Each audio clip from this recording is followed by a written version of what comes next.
Friends, ఇప్పుడే అందిన వార్త. రేపు ఉదయం 10 గంటలకు 2 నెలల పెరిగిన పింఛన్లు ముందుగా వీరికి మాత్రమే. ఈరోజు ఈ వీడియోలో దీనికి సంబంధించిన పూర్తి సమగ్రమైన సమాచారం గురించి తెలుసుకుందాం.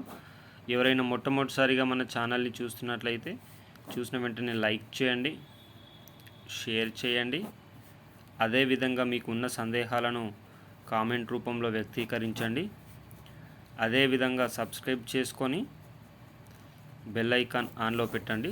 తద్వారా తెలంగాణ రాష్ట్ర వ్యాప్తంగా, ఆంధ్రప్రదేశ్ రాష్ట్ర వ్యాప్తంగా, అదేవిధంగా కేంద్ర వ్యాప్తంగా ప్రభుత్వాలు ప్రవేశపెట్టేటటువంటి వినూత్నమైన ప్రజా సంక్షేమ పథకాలు ఎప్పటికప్పుడు సమయానుసారంగా, నిర్దిష్టానుసారంగా లోపభూయిష్టమైన సమాచారంతో మీ ముందుకు తీసుకొని రావడం జరుగుతుంది.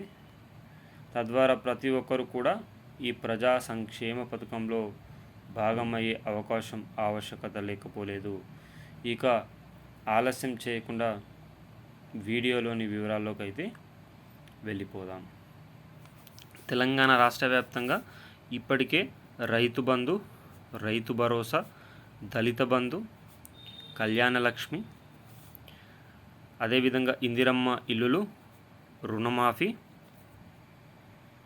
మహిళలకు ఉచిత బస్సు ప్రయాణం, ఆరోగ్య బీమా ఇలాంటి ఎన్నో ప్రభుత్వ సంక్షేమ పథకాలు ప్రవేశపెట్టిన రాష్ట్ర కాంగ్రెస్ ప్రభుత్వం రేపటి నుండి 2 నెలల ఆసరా పెన్షన్లు పంపిణీ చేస్తున్నాయి. అనగా మార్చి నెలలో ఎవరైతే పొందినట్లయితే మార్చి, ఏప్రిల్ కలిపి ఈ మే నెలలో ఈ 3 నెలల ఆసరా పెన్షన్లు కూడా పంపిణీ చేసే అవకాశం ఉన్నట్లు తెలుస్తుంది.